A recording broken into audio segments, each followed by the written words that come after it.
Alhamdulillahirabbil alamin wa bihi nasta'inu ala umuri dunya waddin. Wassalatu wassalamu ala asyrofil anbiya'i wal mursalin wa ala alihi wa sahbihi rasulillahi ajma'in. Rabbi shrah li sadri wa yassir li amri wahlul 'uqdatam min lisani yafqahu qawli. Puji syukur ya Allah Subhanahu wa taala, tak lupa kita panjatkan berkat rahmat dan nikmatnya pada pagi hari ini. Kita masih diberi kesempatan oleh Allah Subhanahu wa taala untuk bisa melaksanakan kewajiban kita, melaksanakan salat subuh berjamaah yang insyaallah nanti kita akan lanjutkan dengan takbir subuh bersama. Selawat dan salam tak lupa kita sampaikan kepada junjungan kita Nabi Muhammad sallallahu alaihi wasallam. Allahumma shalli ala sayyidina Muhammad wa ala ali sayyidina Muhammad. Mudah-mudahan sesuai dengan janjinya kita banyak bersalawat dan mendapat syafaat dari beliau di hari kemudian nanti. Bapak Ibu jamaah Masjid Jami Al-Huda sekalian yang kami hormati, pada pagi hari ini ya Ustadz kita berhalangan, yaitu Profesor Dr. Suwardin. Maka untuk tidak ini kita sama-sama, sekali lagi kita sama-sama belajar sesuai dengan kemampuan kita. Hadirin sekalian, mungkin kita menyambung atau mengulang kembali dari kajian yang pernah kami sampaikan beberapa waktu yang lalu,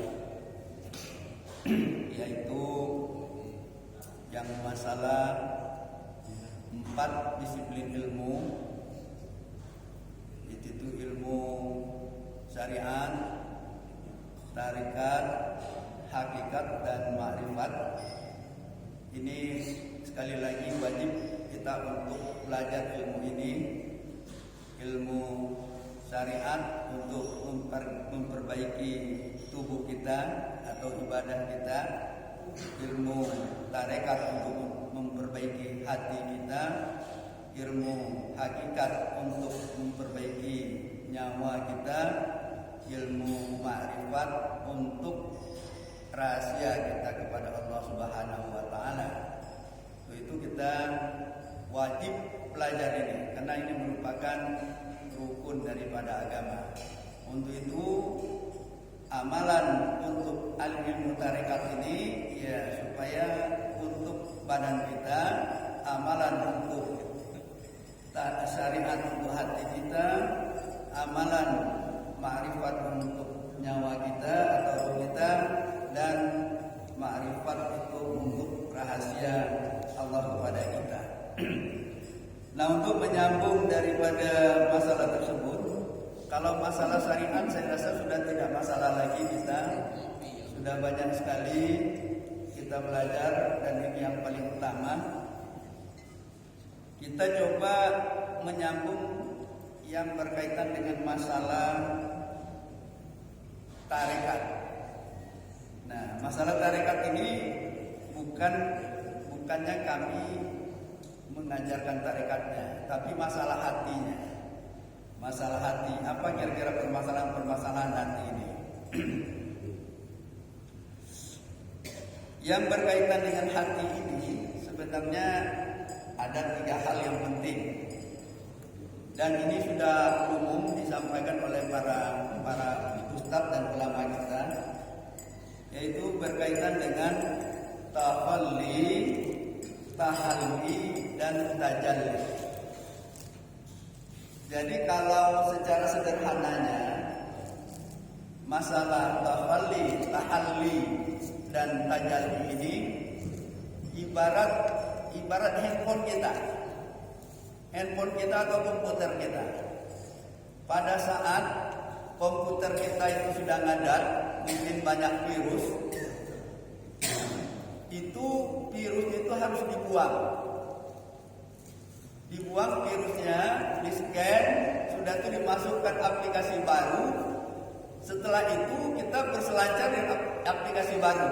Nah, pada saat kita men-scan untuk menghapuskan virus-virusnya itu namanya takhalli. Pada saat kita memasukkan aplikasi baru, itu namanya tahalli. Dan pada saat kita berselancar dengan aplikasi yang baru itu namanya tajalli. Nah, itu kira-kira untuk sederhananya. Namun intinya dari tahalli ini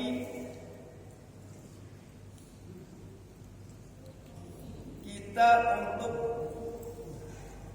membersihkan hati kita dari berbagai penyakit-penyakit hati. Nah, itu membersihkan penyakit-penyakit hati, yaitu seperti riya. Riya yang mungkin kita sudah paham semua. Riya ini yang berkaitan dengan masalah hal-hal ibadah kita yang kita ingin dilihat oleh orang. Selain daripada riya itu ada namanya juga sum'ah. Sum'ah dan riya ini hampir sama. Bedanya kalau sum'ah ini ingin didengar oleh orang. Contoh, nah kita kasih contoh aja biar langsung ini. Contohnya misalnya kita kemarin itu kan ada pembelian AC. Misalnya kan saya menyumbang AC sebuah. Saya pesan dengan pengurus masjid. Wah, itu nama saya terus saya disebut, bikinkan hamba Allah saja. Pada saat diumumkan oleh panitia satu AC dari hamba Allah, nanti saya berbisik dengan sebelahnya, hamba Allah itu saya lah itu. Nah, itu sum'ahnya, itu namanya sum'ah. Itu. Kalau yang riya itu kan ya perbuatan kita mau dilihat itu, mau dilihat oleh orang. Nah, rata-rata karena niatnya ini ingin dilihat oleh orang, niatnya bukan lillahi ta'ala. Ibadah yang riya ini nanti dikembalikan oleh Allah. Dikembalikan bukan untuk ugat Allah, untuk siapa yang kita ingin lihat itu. Kalau dia besar kembalikan kepada masyarakat yang akan kita minta lihat itu. Berikutnya ada namanya ujub. Ujub ini merasa kagum dan bangga terhadap diri sendiri. Ujub terhadap diri sendiri. Sudah itu ada yang takabur. Takabur ini bukan saja merasa lebih baik dari orang, tapi ini juga tidak mau menerima kebaikan dari orang. Nah, itu takabur. Dikasih nasihat, dia tidak mau.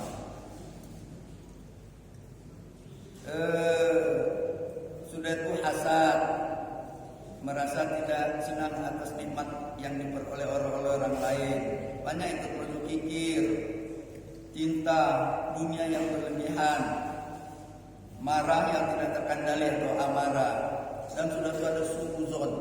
Nah, ini namanya untuk kita membuang sifat-sifat yang seperti ini, penyakit hati yang itu namanya takhalli.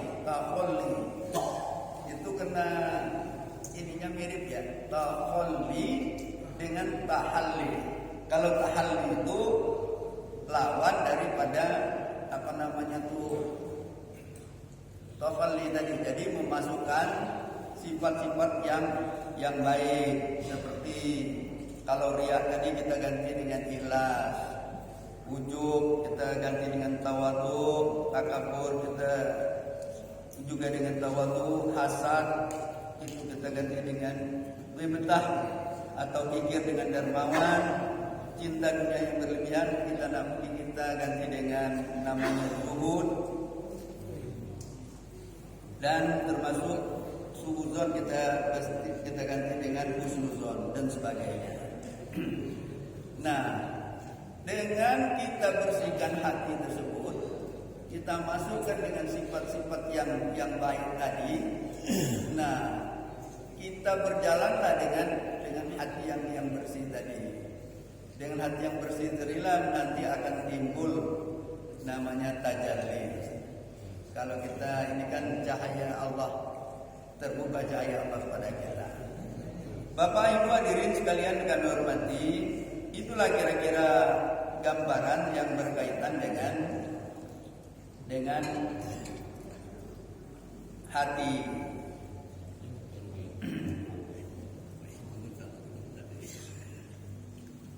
dalam beberapa kasus misalnya kita jangan, misalnya kan ada orang yang menampakkan kebaikan, itu dalam beberapa kasus kehidupan kita bermasyarakat, kita itu tidak boleh ya memvonis orang itu riya.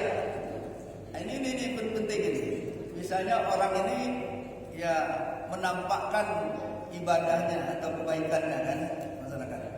Nah, kita sebenarnya tidak boleh mengatakan orang itu riya. Karena yang namanya berkaitan dengan hati ini, hati itu wilayah Tuhan. Kita tidak boleh membaca hati orang itu. Siapa tahu dia menampakkan itu niatnya bukan untuk riya. Untuk itu kita tidak boleh. Kita tidak boleh hal yang seperti itu. Jadi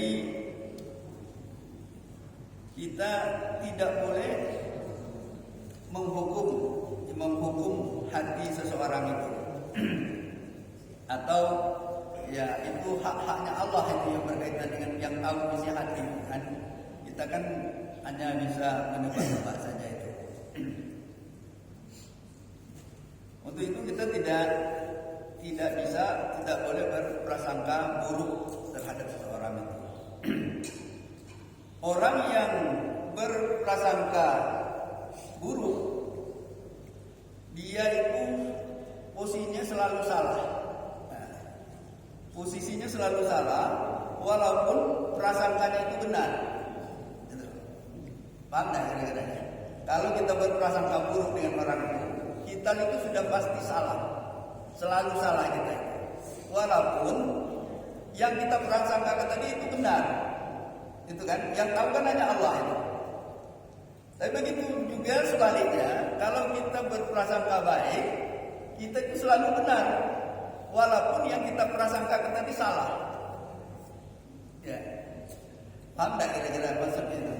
Jadi kita tuh intinya kita tuh tidak boleh berprasangka buruk terhadap perbuatan seseorang tersebut. Kita tidak boleh membaca hati seseorang itu, yang tahu hati seseorang itu adalah itu haknya Allah. Hadirin sekalian yang kami hormati, yang berkaitan dengan hati ini, yang paling menentukan ibadah itu adalah niat. Nah, niat itu, niat kita, niat seseorang itu. Mungkin kita sudah sering belajar masalah niat ini. Niat ini menyengajakan sesuatu pekerjaan dengan memperbuatkan dia. Qasdu syai'in muqtaranam bi fi'li. Kalau niat kita buruk, itu akan menjadi buruk. Kalau niat kita baik, itu akan menjadi baik. Nah, menurut ulama, seseorang yang berniat baik terhadap sesuatu itu akan diberi oleh Allah 70 taufik. Jadi kalau kita berniat baik terhadap sesuatu itu, kita akan diberi oleh Allah 70 taufik. Taufik itu, tahu tak taufik itu? Biasanya taufik itu bergantian dengan hidayah. Kalau bahasa sederhananya, kalau hidayah itu kan petunjuk dari Allah. Kalau taufik itu kemampuan kita untuk melaksanakan kebaikan itu. Jadi kalau kita dikasih taufik, tahu kita tentang sesuatu, tapi kita tidak bisa melaksanakan. Banyak kan orang seperti itu. Itu orang tidak diberi taufik. Taufik ini yang sebenarnya yang mahalnya. Kalau orang banyak dapat hidayah, tapi belum tentu dia mendapat taufik. Ya, itu beda taufik dan hidayah itu. Wabillahi taufik wal hidayah. Nah, kalau orang itu antara taufik dan hidayah itu, banyak orang yang dapat taufik tapi dia tidak bisa melaksanakan hidayah tersebut. Nah, ini dikatakan oleh para ulama, kalau kita berniat baik itu kita akan dibukakan oleh Allah 70 taufik gitu. Sebaliknya, kalau seandainya kita berniat buruk terhadap sesuatu, maka kita akan dibukakan juga pintu kehinaan, 70 pintu kehinaan. Nah, kita sudah paham lah kira-kira maksudnya kan? Makanya kita itu selalu harus berniat baik dan jangan berniat buruk. Dalam kehidupan kita sehari-hari, kadang-kadang kita ini sering kadang-kadang terpancing untuk berniat buruk untuk seseorang, apalagi misalnya dalam pergaulan, dalam persaingan. Nah, itu sebenarnya harus dihindarkan betul. Jangan sampai kita berniat baik pada berniat buruk pada sesuatu. Kalau berniat buruk, kita akan diberikan keburukan juga oleh Allah Subhanahu wa taala. Kalau kita berniat baik, kita akan diberikan taufik oleh Allah Subhanahu wa taala untuk bisa melaksanakan hal-hal yang baik. Bapak Ibu hadirin sekalian yang kami hormati, jadi itu yang berkaitan dengan hati. Yang berkaitan dengan, maksudnya kita kan sudah kelompokkan, ada pekerjaan tubuh, ada pekerjaan hati, ada pekerjaan nyawa, dan pekerjaan sir, dari 4 ini. Nah, jadi yang berkaitan dengan hati, ya kira-kira seperti yang kami sampaikan tadi, kita harus bersihkan hati dari penyakit-penyakit yang jelek, kita masukkan sifat-sifat yang bagus supaya kita mendapat tajalli dari Allah Subhanahu wa taala. Dan kita jangan sampai berniat yang buruk. Nah, kalau kita berniat buruk nanti kita akan dapat keburukan, dan kalau kita berniat baik kita nanti akan dapat kebaikan. Nah, selanjutnya kami juga akan menyinggung masalah yang ketiga, yaitu masalah nyawa atau yang berkaitan dengan ilmu hakikat. Masalah ilmu hakikat ini sangat erat kaitannya dengan nafsu. Nah, jadi kaitan dengan nafsu, kalau kita gambarkan, kira-kira pada saat nafsu kita menguasai diri kita itu, kebaikan itu tidak akan muncul. Makanya ada kita kenal dengan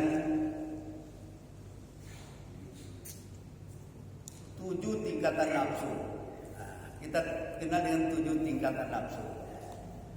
7 tingkatan nafsu itu juga sudah sering kita dengar. Yang pertama itu nafsu amarah. Amarah ini adalah bisikan kejahatan dari dalam jiwa kita. Tidak ada kebaikannya. Jadi orang yang masih dalam keadaan nafsunya, nafsu amarah itu, bisikan kejahatan terus yang datang kepada jiwanya dan tidak ada kebaikannya. Ini yang paling jelek ini. Yang kedua adalah nafsu lawamah. Nafsu lawamah ini itu sifatnya mencela. Mencela itu ini maksudnya. Ketika kita ada dorongan dalam jiwa kita untuk kejahatan, tapi ada juga dorongan penolakan dari jiwa kita. Sudah ada penolakan dari jiwa kita. Itu kan. Itu ada firman-Nya itu, la uqsimu binafsil lawwamah. Nah, itu nafsu yang kedua. Jadi kita pada saat ada bisikan kejahatan, tapi sudah ada penolakan dari jiwa kita.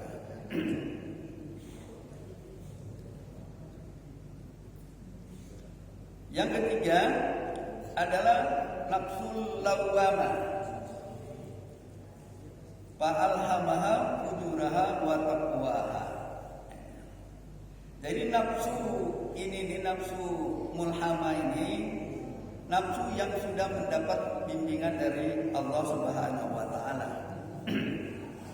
Ketika ada dorongan untuk maksiat, ada lintasan hati kita menghalangi untuk itu, untuk mengerjakan kebaikan. Jadi kita ini sudah mendapat bimbingan kalau kita sudah posisi di mulhama ini. Ya. Sudah ada penangkis kalau misalnya ada keinginan untuk maksiat, sudah ada keinginan untuk menghalangi untuk mengerjakan itu.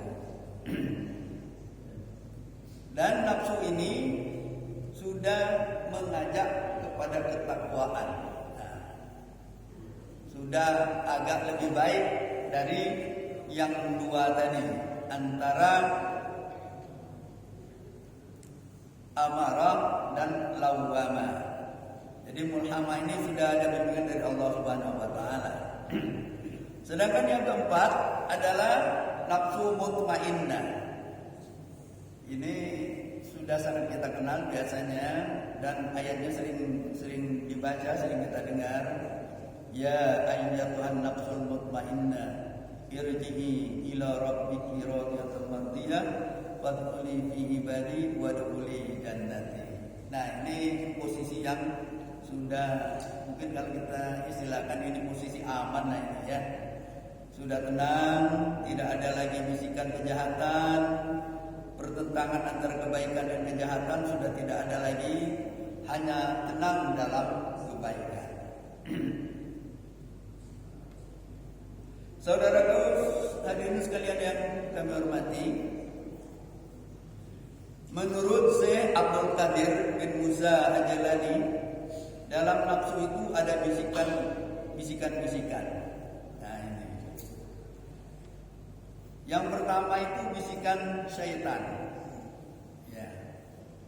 Kalau bisikan syaitan itu selalu bertentangan dengan perintah Allah, melawan dari perintah Allah, dan mengajak meninggalkan, melawan perintah Allah dan mengajak meninggalkan perintah Allah itu atau melaksanakan larangan Allah. Itu biasanya itu bisikan-bisikan dari syaitan. Nah, ada juga bisikan dari nafsu kita sendiri. Jadi selain dari luar, kita ini ada juga yang dari dalam, dari nafsu kita sendiri. Biasanya mengajak ada yang berkaitan dengan kelezatan. Nah, mengajak kemaksiatan yang berkaitan dengan kelezatan rasa nafsu kita itu. Itu dari diri kita sendiri. Nah, ini minta maaf contohnya misalnya ngajak minum khamar atau narkoba atau ngajak berzina dan sebagainya. Ini mengajak maksiat yang ada kaitannya dengan kenikmatan, keenakan. Nah, karena ada juga maksiat itu yang tidak ada kelezatannya. Contohnya tidak melaksanakan sholat, itu kan malas melaksanakan sholat. Itu maksiat itu, tapi tidak ada kelezatannya di sana itu. Ya. Itu dari bisikan dari nafsu kita sendiri. Jadi jangan kita selalu menyalahkan syaitan. Jadi kan kita juga punya nafsu sendiri, keburukan kita kan. Nah, itu harus kita lawan. Ada juga bisikan dari Allah dalam bentuk ilham. Biasanya dorongan dalam jiwa kita ini setelah kita melaksanakan sebentar sebelum ilham ini ada bisikan dari malaikat. Nah, bisikan dari malaikat ini biasanya mengajak kebaikan dan meninggalkan larangan, terutama yang berkaitan dengan kewajiban-kewajiban kita. Itu malaikat itu malah malaikat itu sering mendoakan kita itu kan. Malaikat itu sering mendoakan, mengingat kita kepada kebaikan terus. Dan untuk kita meninggalkan larangan-larangan Allah Subhanahu wa taala. Nah, sedangkan yang berikutnya adalah bisikan atau ilham dari Allah Subhanahu wa taala. Ini biasanya kalau kita sudah melaksanakan kewajiban-kewajiban kita dan meninggalkan larangan-larangan kita, biasanya itu ada bisikan dari Allah Subhanahu wa taala dalam bentuk ilham, itu untuk mengerjakan ibadah-ibadah yang sifatnya sunnah. Misalnya kalau kita sudah nyaman melaksanakan ibadah wajib, sudah meninggalkan larangan-larangannya, ada semacam keinginan atau bisikan untuk kita melaksanakan tahajud misalnya, atau berdoa di tengah malam dan sebagainya. Itu sebenarnya itu bisikan-bisikan dari Allah yang tidak kita sadari. Nah, cuman kalau misalnya bisikan itu ada, itu kita tidak manfaatkan, sebenarnya Allah itu selalu itu memberikan hal-hal yang seperti itu. Tapi kalau kita tidak tanggapi, ya sebenarnya sayang sekali itu kan. Mestinya kalau ada bisikan-bisikan itu laksanakanlah dengan sebaik-baiknya.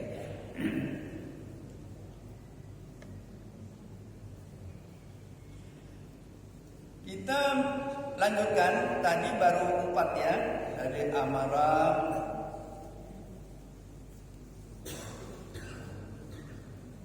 sampai ke mutmainnah tadi ya, dari amarah, lawamah, mulhamah dan mutmainnah. Kita lanjutkan dengan yang kelima, ini nafsu radiyah. Radiyah ini maksudnya kita itu sudah reda, sudah nyaman dengan kebaikan. Sebenarnya tadi di mutmainnah itu sudah posisi aman. Ini meningkat lagi dengan kita sudah reda, betul-betul kita sudah reda dengan beribadah kepada Allah Subhanahu wa taala itu. Sudah reda dari kebaikan.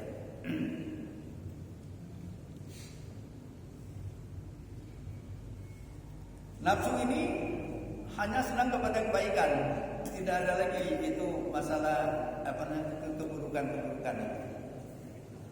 Nah, selanjutnya untuk nafsu yang ke-6 yaitu nafsu mardiyah. Nafsu mardiyah ini bukan saja kita sudah reda dengan kebaikan-kebaikan untuk beribadah kepada Allah Subhanahu wa taala, tapi sudah ada keinginan untuk mengajak orang lain. Nah, mengajak orang lain untuk kebaikan itu. Inginnya kita itu bukan hanya kita sendiri yang baik itu, tapi kita sudah berkeinginan untuk mengajak orang lain. Atau bahasa sederhananya kadang-kadang begini, kalau radiyah itu Allah, kita sudah reda, mardiyah ini Allah pun sudah reda kepada kita. Nah, sebenarnya itu yang perlu kita capai itu kan. Cuman apa kita ini ada keinginan, ada kemampuan untuk ini. Sebenarnya keinginan dan kemampuan itu sebenarnya dari Allah Subhanahu wa taala juga kan. Cuman kita kan hanya diberi ikhtiar. Ya, sudah dari 6 nafsu tadi, 6 nafsu itu untuk kita. 6 nafsu itu maksudnya ini yang berkaitan dengan kita langsung itu kan. Jadi mulai nafsu amarah yang kurang bagus, sudah tuh lawama masih kurang bagus, mulhamah ini sudah ada sentuhan dari Allah Subhanahu wa taala, sudah dibimbing dari Allah Subhanahu wa taala. Dan yang keempat mutmainnah ini sudah posisi aman. Nah, dilanjutkan dengan yang masalah berikutnya itu radiyah, berarti kita betul-betul sudah reda. Dan mardiyah ini Allah pun juga sudah reda kepada kita. dan kita cenderung untuk mengajak orang lain untuk berbuat baik itu. Bukan hanya kita sendiri, tapi sudah mengajak orang lain.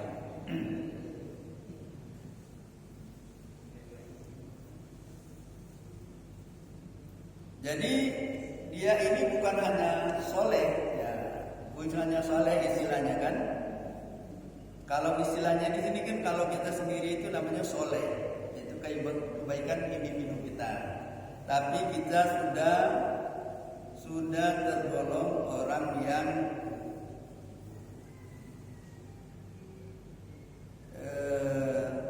muslim, ya, orang sudah muslim,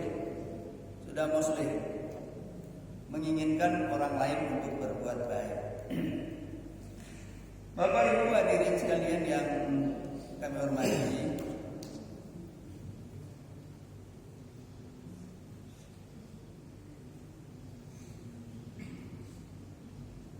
sedangkan yang ketujuh ini adalah nafsu kamilah.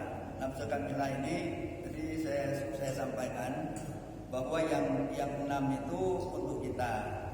Kalau yang 7 ini bukan untuk kita, karena ini untuk para rasul, para nabi dan rasul, yaitu nafsunya betul-betul sempurna. Ya. Nah, yang jadi masalah yang perlu kita perhatikan,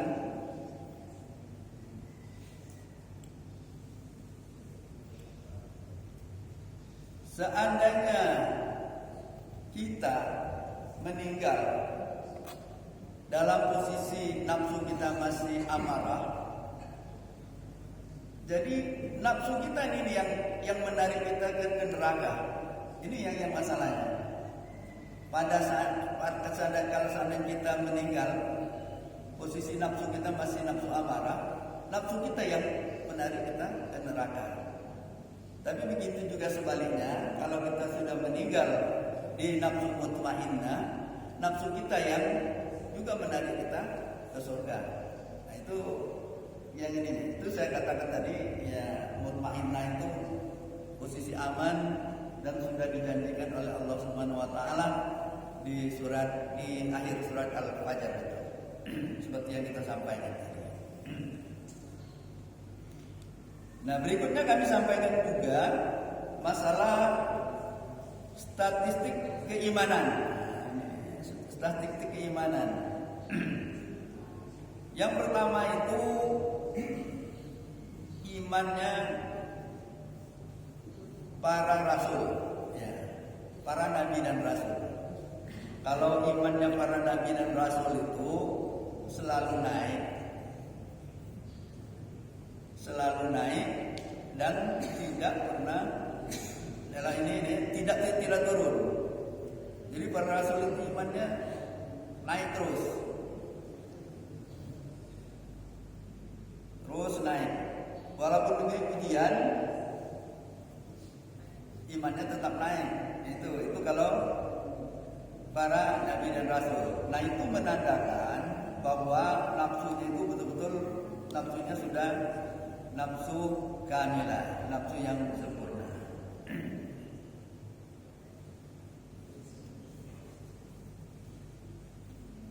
Nah, yang kedua, imannya tidak naik dan tidak pernah turun. Nah, ini ada juga ini, iman tidak naik malah turun.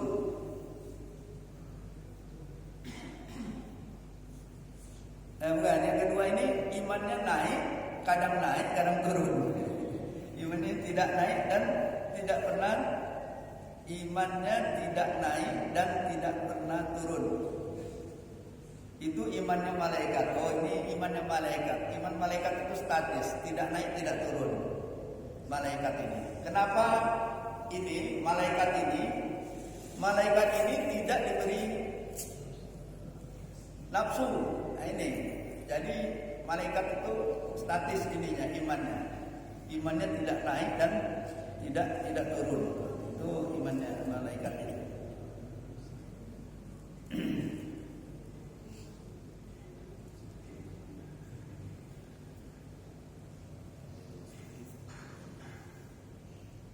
Jadi kalau malaikat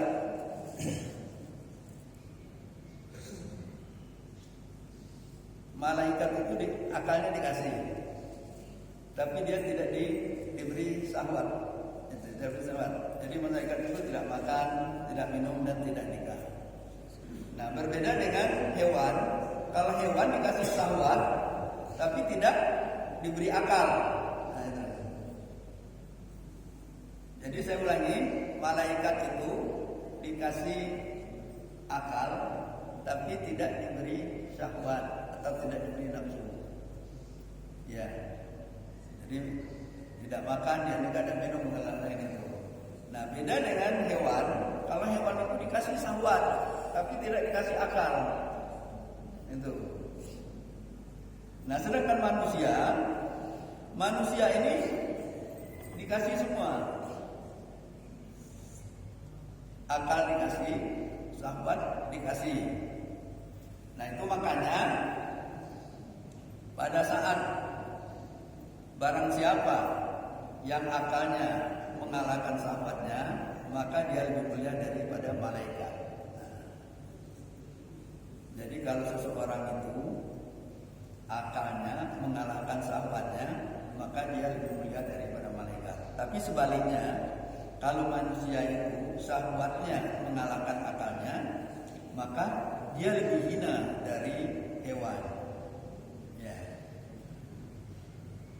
Kal an'am balhum adall. Nah, itu lebih hina dari hewan. Jadi kita itu tinggal kita memilih itu. Kadang-kadang itu kan kita itu orang yang mengikuti hawa nafsunya itu, ya sudah, kita juga melihatnya karena sudah tidak masuk akal lagi ya. Berarti betul-betul syahwatnya mengalahkan akalnya. Jadi itu yang kita perhatikan. Ya, mudah-mudahan kita bisa berusaha syahwat kita bisa dikalahkan oleh akal kita. Nah, kalau tadi masalah imannya para rasul dan imannya malaikat, sekarang ini masalah imannya kita. Kalau iman kita ini kadang naik, kadang turun, betul tak? Ini apa Ibu? Iman kita ini kadang naik, kadang turun. Kalau lagi baik naik, kalau lagi ini turun. Nah, itu imannya kita itu. Nah, kita makanya kita banyak belajar. Ya, mudah-mudahan iman kita lebih banyak naiknya daripada turun. Nah, iman naik turun ini yang mempengaruhi betul antara kebaikan dan maksiat. Pada saat kita melaksanakan maksiat, iman kita turun. Kalau kita melaksanakan kebaikan, iman kita naik. Ya, mudah-mudahan kita ya bisa melaksanakan kebaikan, terus melaksanakan kebaikan, dan iman kita bisa naik terus. Sedangkan yang terakhir masalah iman ini, imannya orang musyrik. Nah, imannya orang musyrik ini tidak pernah naik, malah turun terus. Ya. Orang yang musyrik, orang yang munafik, orang kafir itu imannya cenderung turun terus, tidak naik.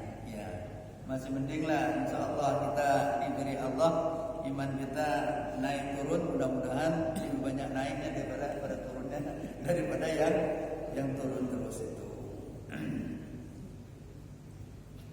Bapak Ibu hadirin sekalian yang berbahagia, untuk itu ya makanya kita ini sangat perlu terus banyak belajar tentang agama ini, terutama yang berkaitan dengan ilmu-ilmu yang batiniah. Karena untuk perlu juga diketahui Bapak Ibu, kalau tadi saya sampaikan 4 disiplin ilmu itu, kalau orang sudah biasa, dia misalnya tidak 4 lagi dia golongkan itu dalam pembicaraan sehari-hari ya. Pembicaraan sehari-hari orang tinggal mengatakan cuma 2 aja, ilmu zahir dan ilmu batin. Seperti yang disampaikan oleh Pak Imam kemarin itu kan, ilmu zahir dan ilmu batin. Nah, ilmu batin ini sangat penting, ya sangat penting karena bagian dalam, karena Allah itu menilai kita itu dari hati kita. Kalau hati kita bagus, ya itulah Allah itu mendekatkan kita. Kalau hati kita buruk, Allah itu tidak mau mendekatkan kepada kita. Itu kira-kira intinya kan. Nah, karena ilmu batin ini kan itu yang saya sampaikan tadi kan, ilmu hakikat, ilmu tasawuf, ilmu hakikat dan ilmu tasawuf ini kan. Ini dikatakan oleh para ulama, ilmu ini rohnya agama.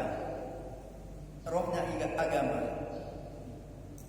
Kalau kita hanya belajar ilmu yang zahir saja, tidak belajar ilmu yang batin ini, ya sama dengan kita punya jasad tidak punya roh. Nah itu intinya kan. Itu makanya sangat-sangat penting sekali belajar ilmu yang bagian dalam nih, bagian masalah hati, masalah jiwa kita, supaya intinya hati kita selalu ingat kepada Allah Subhanahu wa taala dan jiwa kita mengakui bahwa semua perbuatan ini adalah perbuatan Allah.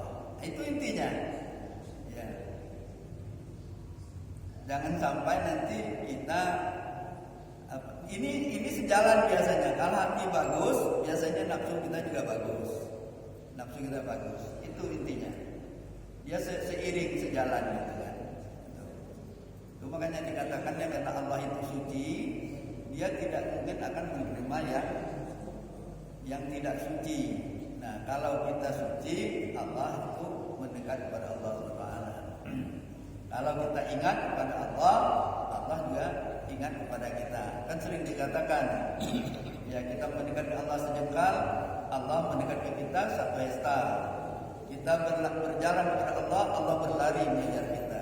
Itu intinya begitu. Allah Taala itu ingin sekali bahwa kita itu berbuat baik